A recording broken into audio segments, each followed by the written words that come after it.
Hello, my friends. It is Wednesday, September 25th, 2024. This is Ukraine war news for today. This is the daily brief. Today, we have a lot more bad news than good news, and there's trend lines of bad news, and I have to bring that forward as much as I don't like to. But we need to cover that, otherwise, we're just not doing justice to these news reports. We're just being propaganda-ish.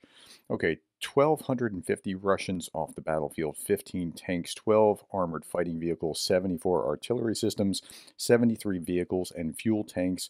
Those are the losses of the Russian occupiers in Ukraine today. When I look at the what was shot down, the Shaheds and such, I'm looking at they have a terrible time hitting ballistic missiles. I'm not sure what unspecified are, but cruise missiles they have a good time or a good percentage of shooting down, but not ballistic.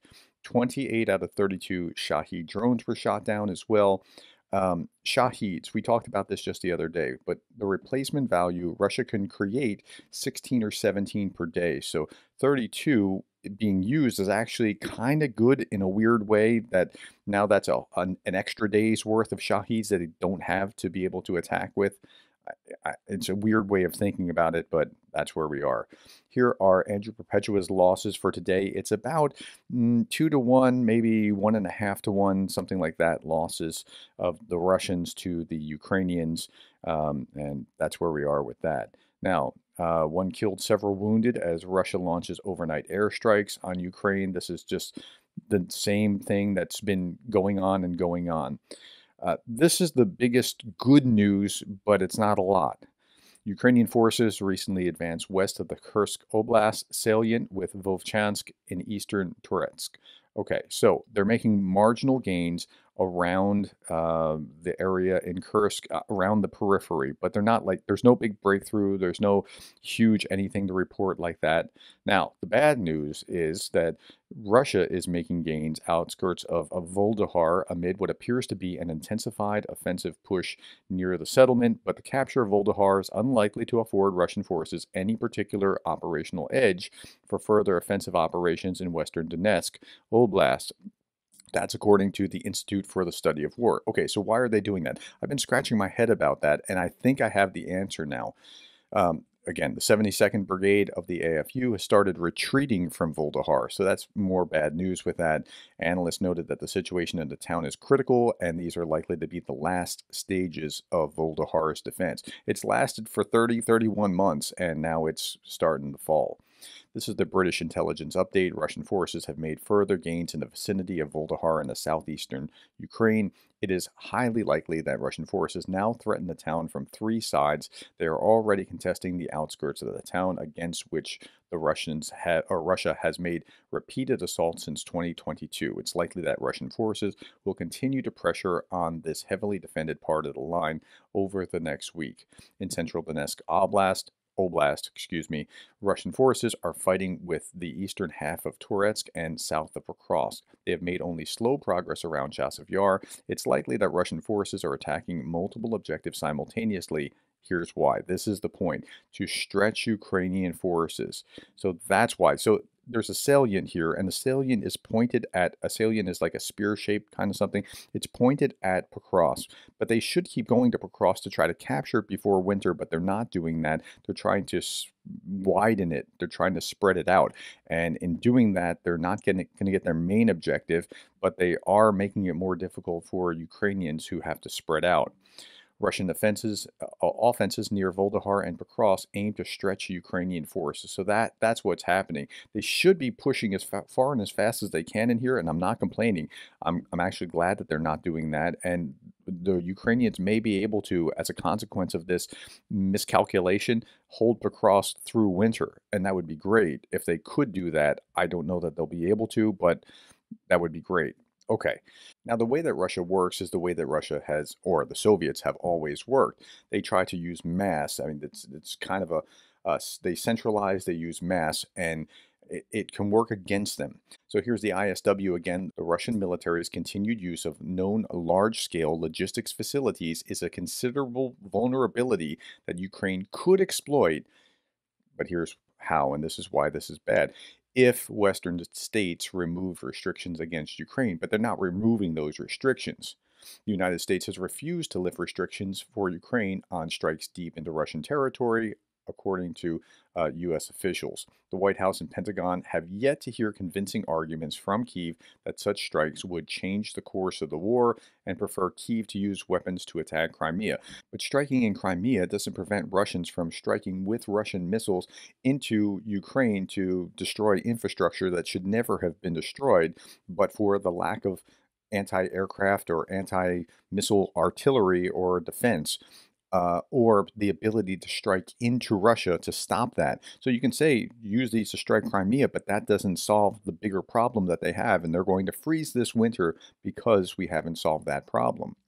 Okay, the Washington Post reports that Ukraine could launch a counteroffensive in 2025 if it enhances its mobilization capabilities and the West provides more weapons without delays. But the West is still operating with these delays, and it's very sad to see. Russian destroyer fired a shot at a Norwegian vessel during exercises. So during the Ocean 2024 exercises, the Russian armed forces fired at a Norwegian fishing vessel. Now, it happened to be in waters that are Russian, but Norwegian vessels are allowed to fish in. But on the heels of what happened with Japan just the other day, this looks a little bit more ominous. Maybe there's nothing there, but it just, they keep testing the boundaries like a toddler testing to see if they're going to get in trouble or not. Anton Gerashenko posted this. This is Peskov. It's impossible to force Russia to peace. Russia is a supporter of peace, says Peskov. Well, depending on how you define it. Let's hear what he has to say. Well, from my point of view, this position is a fatal mistake.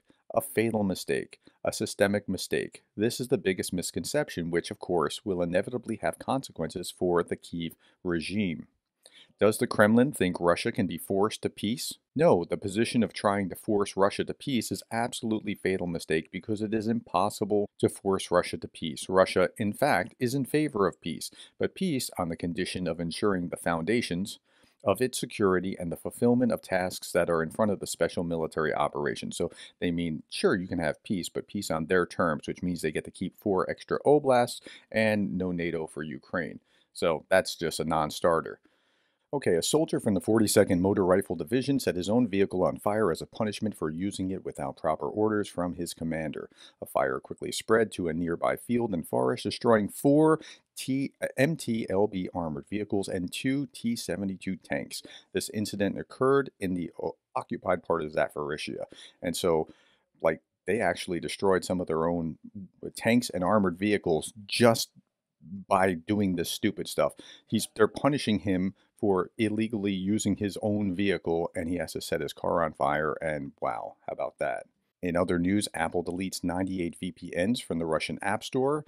Why does Apple help the Russian state restrict access to independent media and communication?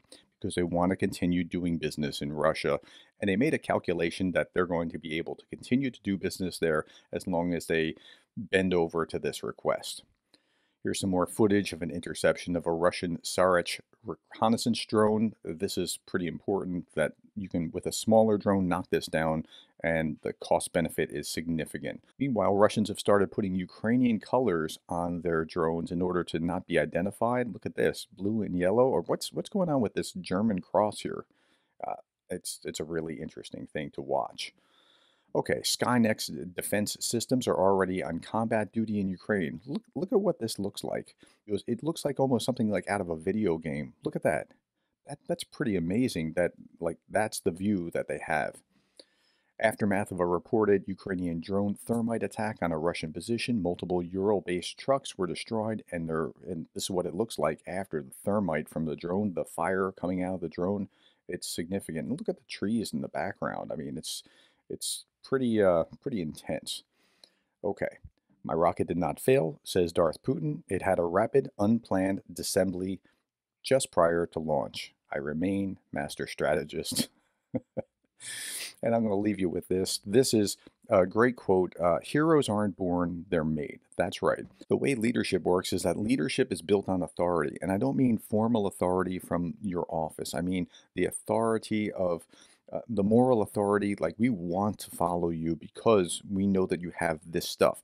How do you get that authority? That authority comes from sacrifice.